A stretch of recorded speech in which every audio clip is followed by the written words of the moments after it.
Hi, Ken. So Hi. welcome to the Franchise Company First Friday event for June, and our guests today are Russell and Alicia from IBB Commercial. I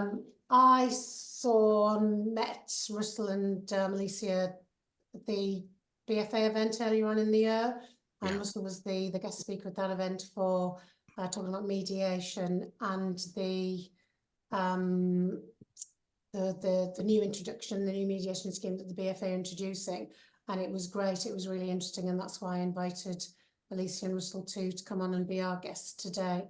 So I shall now, pass over to Alicia and Russell, and you have the floor to give us the rest of the information and share the knowledge, etc., that you shared with me earlier on in the year. Thank you very much. Grand, thank you, Julie. Nice to meet you all. If any of you are at the BFA Legal Issues seminar, I hope this won't be boring because it's going to be fairly similar in terms of content to what we spoke about there in terms of the new BFA scheme and how to get the best out of mediation. So I've mediated, been involved in about 60 over the last umpteen years, including quite a few during lockdown, which were held remotely. And I'll talk about that later on in terms of how remote is an alternative to in-person mediation. I've been a litigator in franchising for 30 years, initially with Owen White, now with IBB following our merger. Alicia's been a member of my team for the last 7 or 8 years and is a specialist in intellectual property as well as franchising and part of our quite large disputes team. Alicia's going to kick off talking about mediation, what it is, what it isn't, and then I'll come in talking about the BFA scheme and how you can get the best out of mediation. So over to you, Alicia.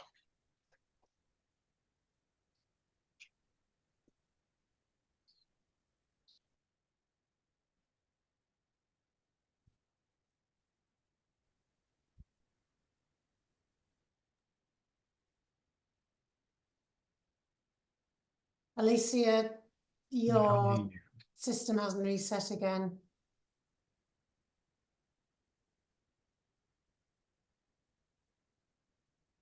If you could maybe, yeah, that's it. Sorry, having some technical difficulties. I thought that would be better quality sound, but obviously not. So can you all see the screen saying mediation and how to get the best out of it? Yes. No. Okay. You can? No. No. No. Let me try again. No. Yes. Sorry, this is having 2 monitors. It gets very confusing. Oh, I've got the same problem. Sometimes the sound goes. Right. So let's start again. Mediation and how to get the best out of it. So what is mediation? So mediation is facilitated without prejudice or off-the-record negotiation. There is no determination of law or facts. It's consensual and confidential between the parties, and the deal is only binding when written and signed. So what is mediation and the difference with litigation? So with mediation, the final decision is reached agreement between the 2 parties, whilst in litigation, the court makes the final decision. So you might have also heard about the term arbitration. And with mediation, the final decision is reached between the parties, but in an arbitration, a trained arbitrator serves as a judge, and they are responsible for resolving the dispute. So dispute resolution clauses are usual clauses in franchise agreements. They're usually found at the back of your franchise agreements, amongst the other boilerplate provisions such as force majeure, entire agreement, and notices. Dispute resolution clauses are usually staged, with the parties having to first attend a round table meeting or a face-to-face meeting, which, if not resolved then, it's then moved on to a formal ADR or dispute resolution process, such as mediation through the BFA mediation scheme. And we wanted to flag this case, which came out last year in October with the Court of Appeal. This decision of Churchill represents a turning point for alternative dispute resolution, or ADR, in all forms. as the court now has the power to put proceedings on hold and make an order compelling parties to participate in a suitable form of non-based dispute resolution at whatever stage in the proceedings it considers appropriate. The Court of Appeal in Churchill stressed the fact that mediation and other means of non-court-based dispute resolution are generally quicker and cheaper than court-based solutions. And then even with parties that are initially unwilling, mediation can often be successful. Russell. So thanks, Alicia. So we know that mediation is now much more popular than ever. It's been around for 30 odd years in commercial settings, in litigation, but it's really escalated over the last 10 to 15. There's a decision called Halsey 20 years ago that made it much more popular, and the Churchill decision has really reinforced that more recently. The BFA are also very keen on mediation to try to resolve disputes between franchisors and franchisees. Now, in addition to having their own arbitration scheme, which is little used, and as Alicia mentioned, is where somebody else comes in and tells you what's right and wrong and what you're stuck with in terms of a decision, mediation puts the power in your hands to try to resolve matters. Now, obviously, you need to have two willing parties to do that. And whilst the courts can strongly encourage mediation, they can't compel it. With the BFA scheme that's just been rewritten through the legal committee and is now up and running. In fact, I started one this morning by sending Andy Dick at the BFA a form which starts the mediation process. The scheme's been updated from 20 years ago. It's now a bit more user-friendly, a bit more clear to understand, and hopefully will be coming in terms of shortening the process between starting the application for mediation and actually getting a mediation done. The BFA charge a fee. Now their fee is £500 plus VAT, and that's split between franchisor and franchisee equally. If there's more than one franchisee, then that group pay half and the franchisor pays half. The scheme also allows non-BFA members to use the scheme, but they pay an £800 deposit, again split equally. So provided the franchisor is a member, they qualify for the slightly cheaper BFA fee. And that covers the BFA's work in coordinating and setting up the whole of the mediation. The BFA themselves are not the mediator. They can sometimes be permitted to be an observer, but only if both sides want that and agree. Otherwise, the BFA organise it and then step back and aren't involved on the day itself. The BFA are building a renewed panel of mediators, and I think, speaking to Andy last week, there might be around 6 or 7 to start with, who are lawyers, franchise experts, but also trained and accredited registered mediators. And the mediator's fee is again split between the parties equally, and that's payable in addition to the BFA's own fee. Now, the next slide, please, Alicia. I've got COVID throwbacks. Sorry about that. Next slide. I'll be saying that a little bit today. So you come to mediation. What is it you're trying to settle? What's the kind of often disputes we see in this sector? Now, ultimately, whilst mediation can be a fairly creative way of resolving things, and the parties have a wider range of power and discretion when settling than a judge who might only be able to order money or order an injunction.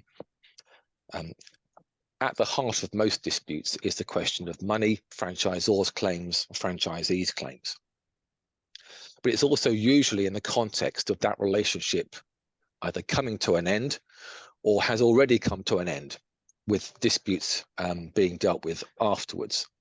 Occasionally, you can have issues where both parties want to stay in the franchise relationship, and they're just trying to resolve some other issue. It might be, for example, out of area trading. It might be national accounts. It might be a renewal, which is contested, or perhaps a resale. But most of the ones I come across our desks are in the context of an end of the relationship. And that often comes down to issues of the enforceability or otherwise of the restrictive covenants, the dealings with customers, who those customers are. Franchisors will always think, well, they're our customers because they're with our brand. Franchisees think, well, no, they're my customers because I've got a contract with them and I provide the service. And customers will decide for themselves who they think they go to. We're also trying to resolve the issue of litigation risk. Now, any case that goes to court has an element of risk. And any lawyer who is acting for one party or another that says it's a slam dunk, you can't lose, is either lying or badly informed. Simon's nodding, because judges make their own decisions, facts change, people don't come up to proof in terms of evidence in the witness box, documents come out of the woodwork. The law of the land can sometimes change. We've had that in Dwyer a few years ago, where the Court of Appeal intervened and changed things in relation to restrictive covenants across a wide variety of business models. The reputation is often an issue. Franchisors don't want to lose face. They don't want their network to think that they can't handle the network, they can't enforce their own contracts. And equally, there can sometimes be issues of network unity where franchisees, perhaps there's a few of them who are disgruntled, and they're trying to build a wider group to give themselves some commercial and legal leverage. And the franchisor is very keen to ensure that where possible, the unity of the network is preserved. And inevitably, in all sorts of disputes, pride and ego come into play. Franchisors are generally owner-managed, often founder businesses who've been highly successful, highly charismatic, entrepreneurial people. With that, I have to say, sometimes comes pride and ego, and that can be an issue in dealing with disputes like this. Equally for franchisees, we're all human beings, and franchisees come with their own concerns, and in particular pride and not wanting to lose face, and that can get in the way of a deal sometimes. But at the heart of it all is dissatisfaction. This relationship has come to a point of a rocky road, whether it's going to continue or end. Ultimately, the parties between themselves are dissatisfied, and they didn't start out that way. They started out full of high hopes, expectation, confidence in a model, confidence in a new business opportunity, franchisor thinking they've got somebody great to come and expand their business in a particular territory. And then lo and behold, a year, 2, 3, 5 years, 10 years later, the parties are at loggerheads, and there's disappointment in there and there's dissatisfaction. Next slide, please. So how does mediation work? In essence and in short, it starts with the parties getting together. It can be physically in a conference center or hotel, normally a neutral venue. It can be remote like this.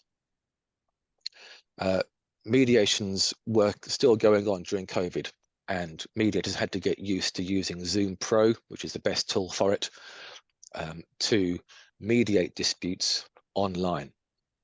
And it became very popular, and it's still going on now. In fact, I think people that I talk to say that at least 50%, sometimes 60% of mediations are still being conducted remotely.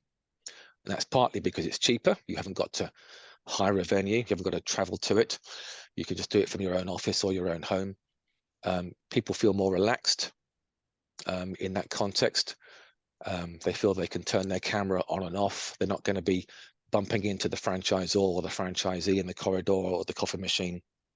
And they know that when it's done, they can turn the computer off and go and effectively switch off. They haven't got to drive home for 2 or 3 hours. I think mediations where there's going to be a joint session is generally better dealt with in person. But otherwise, I'm a big fan of remote mediation. I'm going to tell a story now, which some may think is a bit crude, some might just have a laugh at it, but it illustrates, I think, why some people prefer remote to in-person. So I had a mediation a year or so ago. I was acting for a small group of franchisees. We'd met up with the franchisor at a hotel in Birmingham. We had a mediator, both sides had lawyers. The franchisor was very, very confident, very bullish, had shaken hands with people before the mediation started, and had a reputation for being fairly arrogant and hard to deal with. And certainly all the noises from the opening conversations were very bullish from their side. There wasn't actually a joint session, but the mediator was flitting between the two and coming into our room saying, you know, they are very, very bullish in that room, very, very confident. I went out to the loo about 11:30, and the gents were next to the reception desk. And as I left my room, I saw the franchisor owner going into the gents. So I followed him in. There were 2 urinals in this gents. He was stood on one. So I came alongside him and stood against him. And what was funny is he couldn't go. And so I finished up, washed my hands, left the room. And I thought, he's not that confident after all. He's actually quite nervous about this and is finding this a very stressful situation, which, to be fair, would be expected. And we therefore understood that he was, to a degree, bluffing. Anyway, I relayed that to my group. They had a laugh. They felt a bit buoyed up by it. We maintained our position. We didn't budge. We did settle eventually. And my guys were all quite happy. Now, if that had been a remote mediation, I'm not sure we'd have got the same vibe and the same clue as to the mentality and mental state of the other side. So if you want to keep your powder dry and not let on, do it remotely rather than in person. Position statements are usually exchanged. That's a written document that you send in advance. It's usually to help the mediator understand what's really a live issue for each party. Franchisor, franchisees can say to that mediator, and the documents don't have to be exchanged. They often are, but they don't have to be. We're really concerned about this. We don't want this to come out. Our costs are going to be this to go to court. Our desired outcome is an award or a receipt of somewhere between X and Y. Our strongest points are this. We have some issues on other points. It gives the mediator a real clue to help him or her manage the mediation and hopefully progress it more quickly. Because what normally happens is that that mediator has a bit of a fact-finding session to start with, goes into each room, virtually or in person, puts the parties at ease, reinforces confidentiality, the fact that it's consensual, that there's no deal until it's written down and signed, and it's only then is it binding. Deals with any housekeeping issues like home times and train times and stuff like that, and gets everyone calmed down and ready to sort of set the day. And we'll, at that point, and perhaps may have done before, have a discussion about an opening session. Are you going to have one or are you not? An opening session is normally a joint one. In the old days, it was a real standoff. They're becoming a bit less popular now. They normally last 20 or 30 minutes. So Alicia and I are just going to show you, and it's a bit of a Mickey take, about what a joint session can sometimes boil down to. So let's assume for the moment that I'm the lawyer for one side and Alicia is the lawyer for the other side. We're in a joint session. Our clients are with us. The mediator is with us. And we're now going to start by putting out our positions. So Alicia, your case is absolutely awful. Your facts don't stack up. The law isn't with you. You're going to lose and I'm going to win. by the way, I'm cleverer than you, but I am here to settle. Well, your case is hopefully incompetent. I will win and you will lose, and I'm more cleverer than you are, but I'm here to negotiate in good faith and I want to settle. Thanks very much. Now, it normally goes on a little bit longer than that, but in essence, it boils down to that. That's kind of the message that we are each giving each other. Now, what's the outcome of that? We go back into our rooms. My clients say to me, that was fantastic. You really stuck it to them. I bet they're quivering in their boots right now. And Alicia's gone back to her room with her clients, and they said to her, fantastic. That was the first time we've had a chance to answer back. We're feeling really confident. I bet the other side are quaking in their boots. What's actually happening is in Alicia's room, her clients are saying to her, that bloody lawyer, he's just as bad as the franchisor. They're awful. They just don't listen. I'm so hacked off right now. I could just go. This is never going to work. We're wasting our time. And that's probably what's happening in my room as well. When they're saying, I thought you said this case was great. Well, they seem to be pretty confident. So we're just wasting our time here. We're not going to settle. And the outcome of that is we've come to a mediation to try and resolve something. And within the first hour, we're even further apart. We may even dislike each other even more. So for many mediators, they're now actively discouraging joint sessions. They think they're counterproductive. And as one myself, I kind of agree. Unless there's some real benefit to be gained by having a joint session, I'm not really sure there's much point in it. What they can be used for is actually to start to take the heat out of a dispute.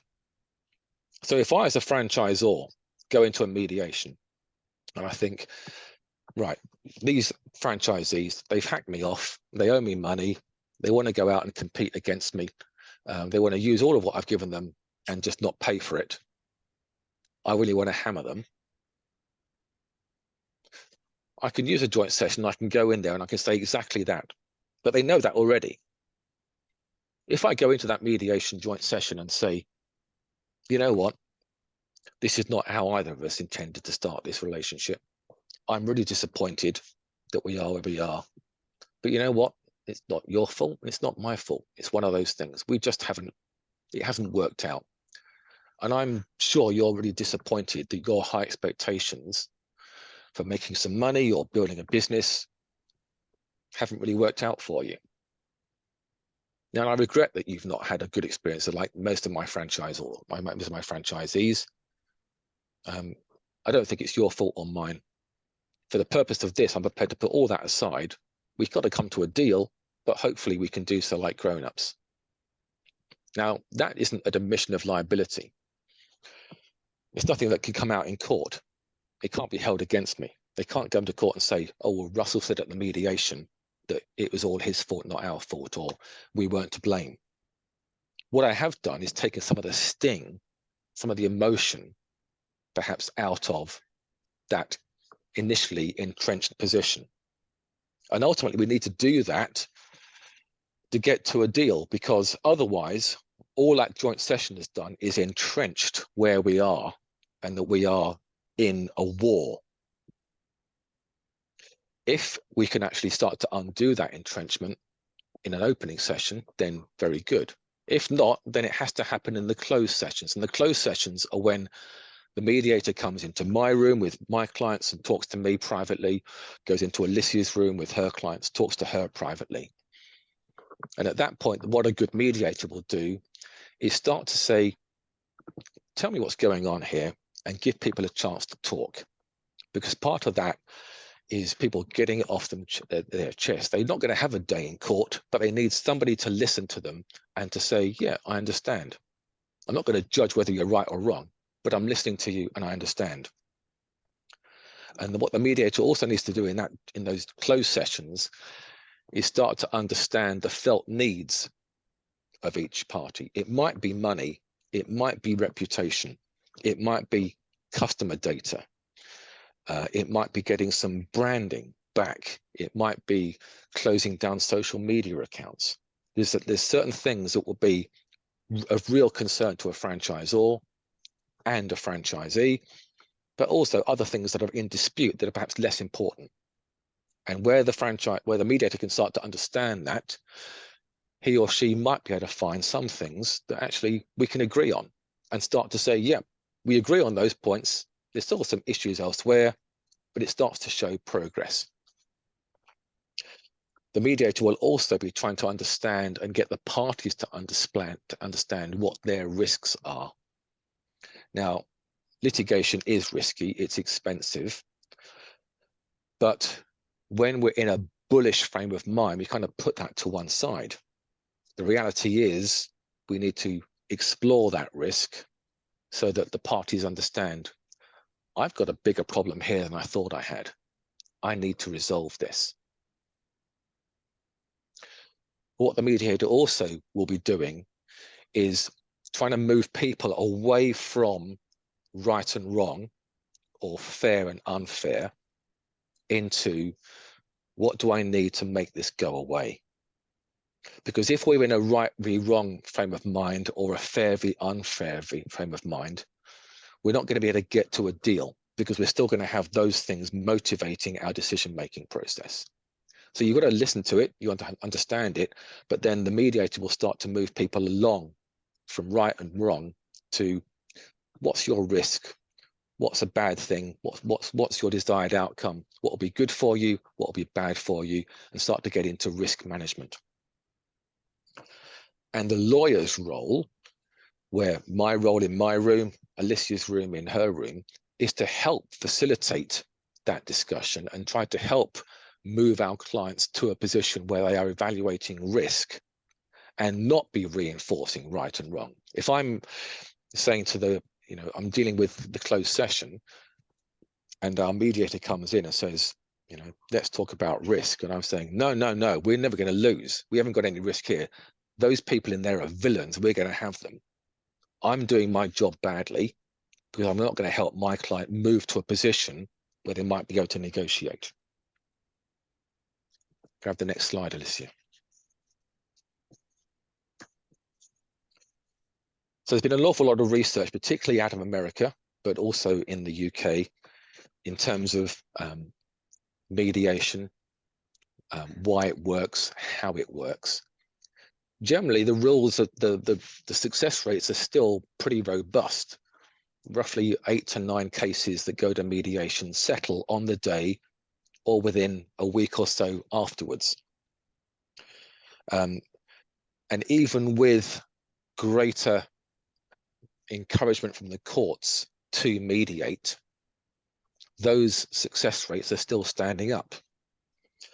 So there was, there was a concern that if you force mediation to happen, it's that old adage of taking a horse to water, that you can make them mediate, you can make them sit in a room and fold their arms and say, right, I've done a mediation now, it's 10:30 in the morning, I'm going home, but I've mediated. And your failure rates start to escalate because people aren't doing it in the right frame of mind for the right reasons. They're doing it to perhaps fact find or tick a box. But the success rates are still stacking up. But in order to settle, we have to understand what people's desired outcomes are. And ultimately, the desire to avoid loss is far, far greater than the desire to gain. And they've done research in terms of people being offered, if I give you a tenner and you bet on this, you got odds of 2 to 1, will you do it? Or 4 to 1? And they started to analyze all of that data and that research. And it generally shows that the potential gain of going to court and winning something has to be twice the size of the downside, the risk of the impact of losing, in order for people to decide, yeah, I'm going to go to court, I'm going to take my chances. That gain has to be twice the size of the loss. because we're more concerned about losing. That's quite helpful when it comes to mediation, because let's say you've gone to your own lawyers and you've given them the facts and the agreement and everything else, and said, you know, am I going to win this case or lose? A strong claim, you're going to get prospects of success of 60%, maybe 70%. After the event, insurers, who are people who fund litigation and fund the costs of, or the risk of a losing litigation, where, you know, if you lose and you've got to pay the other side's costs, the insurer will step in and pay it for you. They always look for prospects of success of at least 60%. So there's a kind of a magic number at around 60, where funders, insurers, lawyers on no win, no fee will take a chance. That seemed to be a strong claim. But think about that. You go into the High Court of Justice and there's 10 courtrooms with 10 judges. And you go into 6 of them and you win. You go into 4 of them and you lose. So a 60% chance of winning is a 40% chance of losing. And that's a very high chance.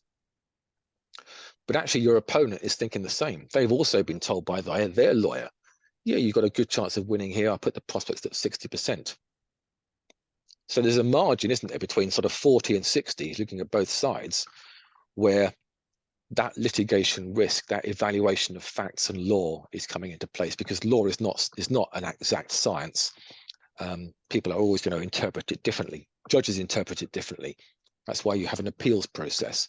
And sometimes the Court of Appeal will overturn a High Court judge, and then the Supreme Court will overturn the Court of Appeal. It's showing that there's different opinions about the law. So you're in the mediation. You may have had a joint session, you may not. You started to understand risk of winning and losing. You're moving away from that kind of sense of anger and justice and injustice and right and wrong. And you're starting to think, right, how do we make this go away? Well, somebody has to make a first offer.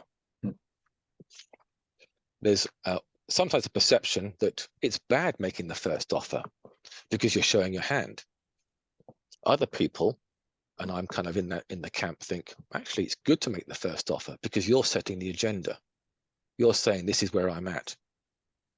The reality is most first offers are not far off the party's best case scenario, because they know they're going to set the agenda or they want to show that they're strong. So there's an element of posturing with that and setting a negotiation platform. Sometimes the other side can get a bit upset by the first offer and say, oh, that's ridiculous. They're just not making any concession at all. They've got no idea. They're not giving us any credence and any credibility. But you've got to get over that. It's just posturing. Ideally, you've had a first offer by lunchtime because you want to get this thing done by 6 o'clock.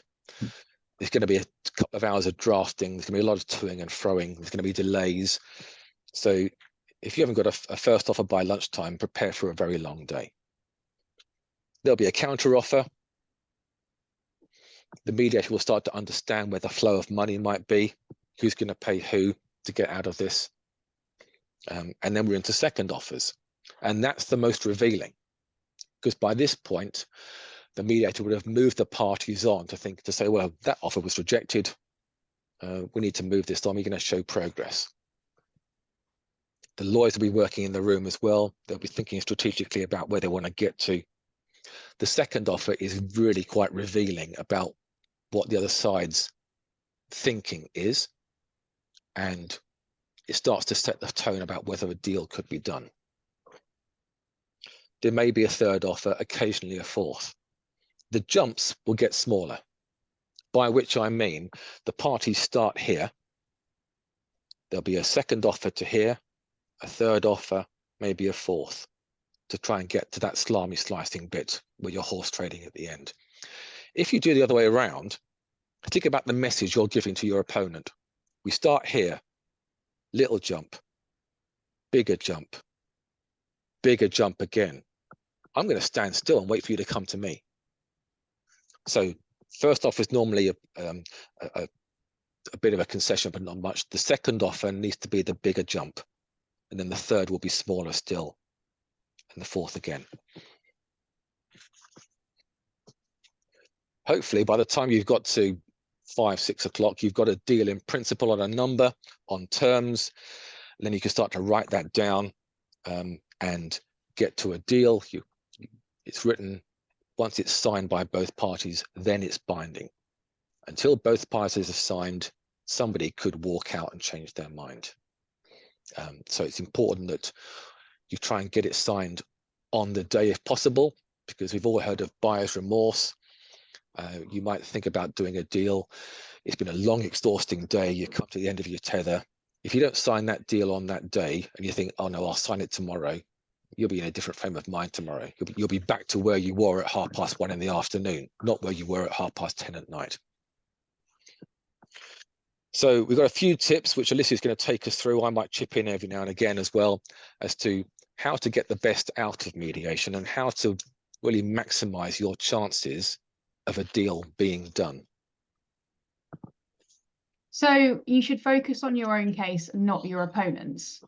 You need to have an understanding of the other side's position, but you shouldn't primarily focus on it. Focus on your own case and what's right for you. Russell talked about litigation risk. Even if you've got a slam dunk case, there's still a risk at going to court and having an unhappy judge or a poor performance in a witness box. So it's always important to factor this in and keep this in mind when sat in the mediation room. You should prepare meticulously and budget for all trial costs. It's really useful to come into the mediation knowing and being advised by your solicitors as to what the costs would be to take your case to court, and being mindful of the fact that if you were to lose, the losing party pays the winning party's costs. So that's a risk you need to factor in. Sorry. Consider enforcement risks. So you could have a judgment from a court, and then that's a piece of paper that you need to look to enforce.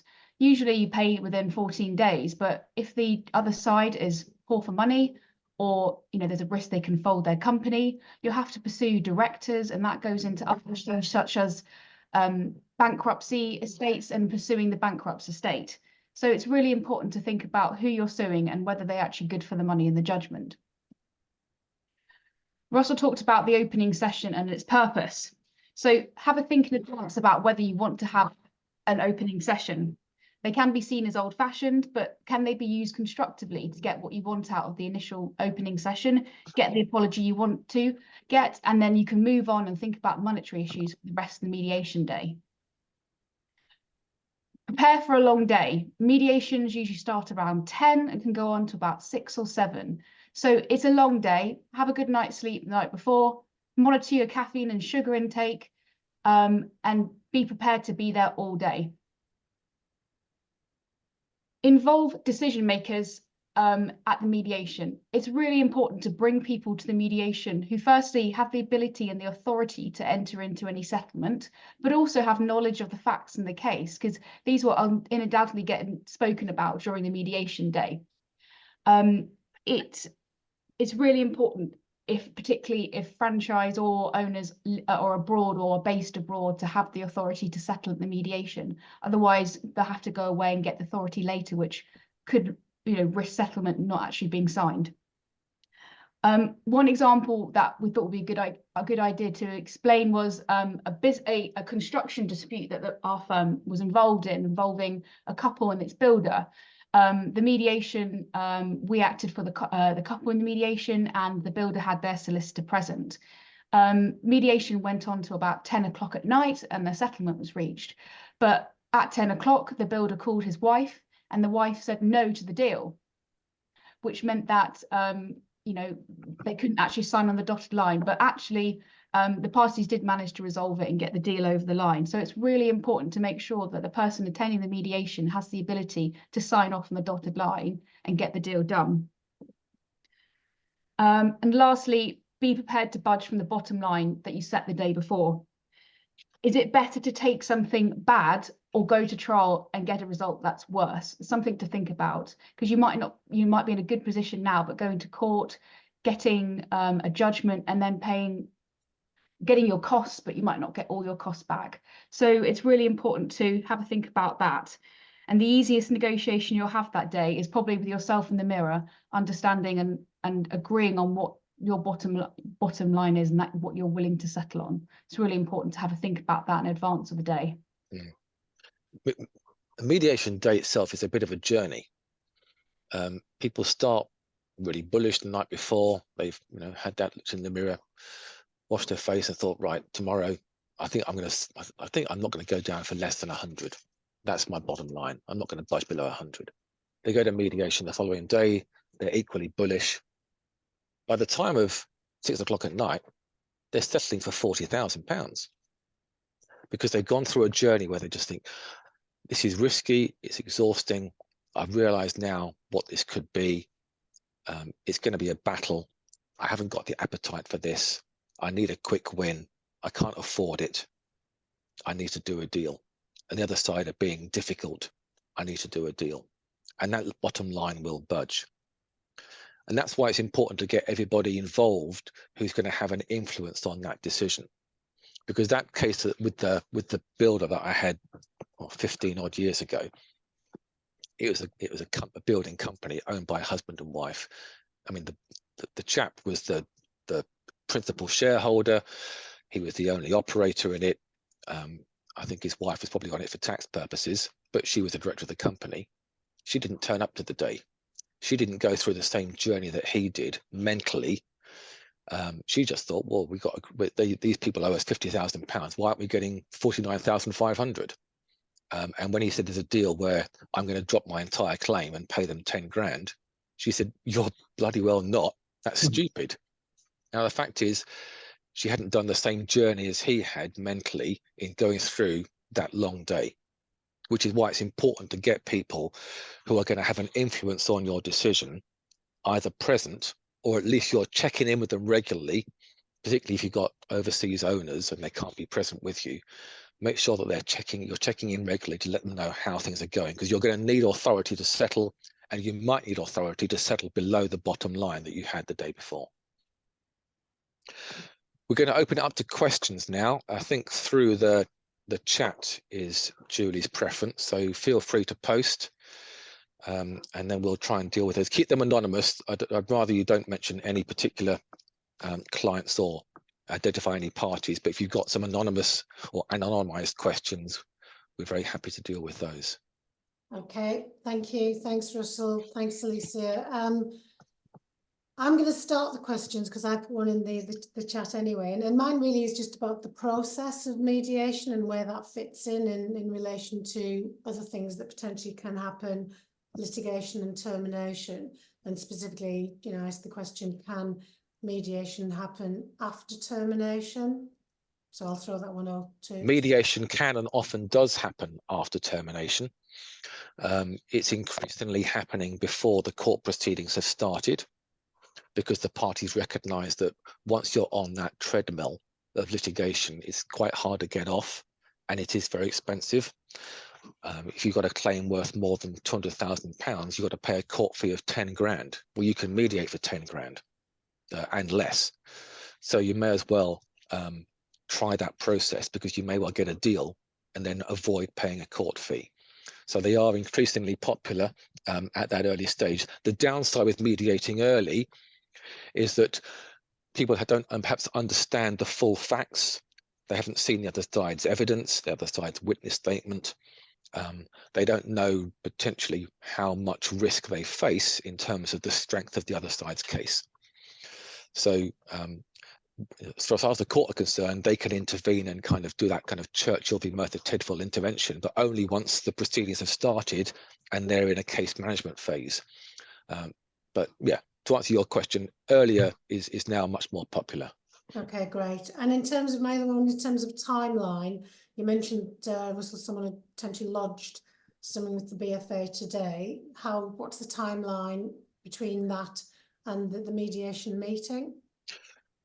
So it depends on a couple of factors. One is the BFA's admin, and the other is the availability of the parties. So I think the BFA are very keen to turn these forms around now. The one I did this morning, I copied to my opponent to try and accelerate the process of them responding, giving dates to avoid. The BFA will then accept the mediation, they'll have got their fee, and they'll then put that out to the panel of mediators to check there's no conflict of interest, and that where we have given available dates, who's available, and who can travel to Birmingham, Edinburgh, London, wherever it may be, or is it going to be in person. They then get some response from the mediator panels and say yes or no, and then the BFA send those nominations out to the parties and say, we've got 4 people who could do it on these days. Here they are, pick one. And ideally, you'll pick one between you. Right. And the timeline of that, sorry, Russel, is? That could be a couple of weeks. Right, so basically from today could be a meeting, could be in a couple of weeks' time. Certainly the mediator being chosen will be in a couple of weeks' time. Then we're into if you haven't agreed a date in advance, which sometimes happens, you agree the mediator first, then you are and work out when you're available. Multi-party ones, the more people you have, the more difficult it is to coordinate diaries. But ideally, by going in with dates to avoid earlier, as the BFA scheme now says, that should foreshorten the process and mean, within 2 to 4 weeks, you've done it. Great, super. So I shall pass over to Simon. Simon, you've got a number of questions. Simon's got some questions. Alan's got a couple of questions, I think, and Chris got a question as well. So we'll take it in that order. Simon, if you want to choose one of your questions first. Yeah, I guess I could amalgamate them. I mean, as somebody who is involved at the BFA in terms of the mediation arbitration scheme, it's probably one of the best kept secrets in the industry. And what I'm trying to, what do I want to say? I guess if the scheme's going to be successful, and this draws into one of my other questions, are we shining a light under it now because of the potential for franchise legislation on the horizon? And I said that without a pun, because of all the, you switch on YouTube and you can see the post office situation going along. But I think it's all very well to reignite the scheme, but the mindset, there has to be an education of mindset, both from the legal profession, because, as a lawyer, mediation from a commercial point of view is not gonna line your pockets as much as a good litigation will. And secondly, from a franchisor's point of view, every franchisor that I know thinks their franchise agreement is completely bulletproof, and they think, we have to take a stand and we have to take somebody to court and wave our genitals in the public arena because that's what we have to do. So I think there has to be a mindset shift in that if the scheme is going to be successful, because as we've seen, litigation is a lottery. Okay, we had 4 cases last year, which may indicate that we don't have a problem in franchising, and we can put all those people that are looking for legislation back into their box. But is the true picture the fact that there are a lot more mediations going on, which was my first question? Are we seeing a lot more mediations going on? And the outcomes of which, are they in favor of the franchisor or the franchisee on average? And does that give us a real indication for the state of the nation in terms of franchising, rather than the 4 cases that we saw last year? Sorry, a long question, but I mean, given the opportunity, why not? Yeah, I mean, I think in terms of one of your points there, Simon, do franchisors generally come out better than franchises of mediation? I don't know, because they're all confidential. So we don't know the outcomes of those necessarily, and there'll normally be some kind of neutral press release, which is the parties have agreed to resolve their differences and wish each other well, which tells you absolutely nothing at all. From my experience, not all. I do a lot of BFA, a lot of mediation, not all through the BFA. There's a couple of very good mediators who are not on the BFA's panel, but you can get access to them separately. The BFA are trying to encourage their scheme a lot more now. Now that it's written, I think you'll start to see in the next coming months a lot more announcements about it. There'll probably be a focus at the annual conference about the new scheme to try to encourage it, because if we can keep cases out of court, that's better for everybody. Because in one sense, any case that goes to trial, whatever the outcome, is bad for franchising, because when you're trying to recruit franchisees, you don't want to be saying, oh, this is a really litigious area of practice. Yeah, by all means, buy my franchise, and then we'll be spending money in court in 2 or 3 years. People don't expect to have that kind of resolution of their business. But the reality is there is innate tension in a franchise or franchisee relationship at some point. I've always given the example of, the first couple of years, particularly on a percentage MSF or royalty franchise rather than a fixed fee. New franchisees getting all the love and attention in the world. They're constantly being telephoned, they're being trained, they're being supported, they're getting marketing material to push out. They're paying next to nothing for it. 3, 4, 5 years on, they're getting less attention, they need it less, they're paying a hell of a lot more. And they start to think, well, actually, I don't need you anymore. I could do this myself. Yeah. And that can cause problems. And that's one of the things that surprised me. Forgive me, but my understanding of mediation was that it dealt less with the boilerplate clauses in a franchise relationship. The fact that mediation is being used for post-termination non-compete disputes really surprised me. Because I thought it was more about, okay, a franchisor wants to introduce a 5% management service fee on national accounts, for example.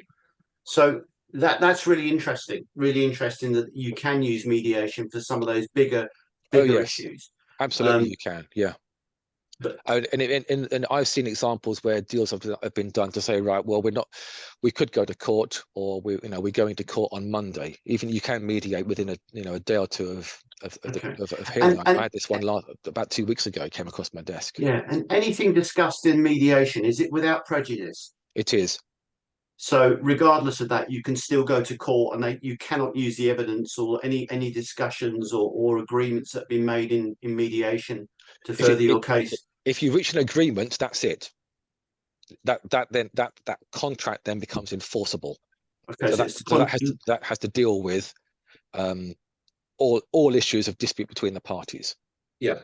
But if you don't agree something, and you go to court the following day or 2 weeks later, you can't say to the judge anything that was said or shared at that mediation. Yeah. Is the judge aware that mediations happened, Russell? Normally, yes. Normally they are told, we've had a mediation, it did not settle. Okay. And actually, even if they're curious, they won't ask any more than that, because it's going to start to tread on the toes of confidentiality. Yeah. And so you cannot use the result of a mediation in case law then? It's not recorded in case law. It cannot be used as a precedent for any other mediations. Correct. Or even litigation. Correct. Right. Okay, thanks. Thank you. It's a private deal. Thank you very much. You had a question about the opening session. Yes, I had 2 questions, please. So I've got the opening session. So is that solely down to the discretion of the mediator as to whether that goes ahead? No, in fact, it's entirely a matter of agreement between the parties. So the mediator might think it's a good idea. One party might really want it. The other party says no, in which case it does not happen. Okay. Brilliant. And then how, in your experience, does mediation differ if, say, the franchisee party doesn't have legal representation?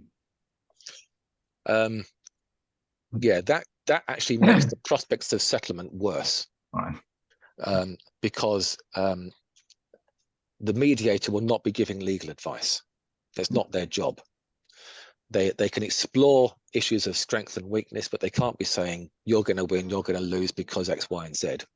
So unless there's the client's got their own lawyer in the room giving them that legal advice, the client will generally believe what they want to believe, which is, well, I'm going to win.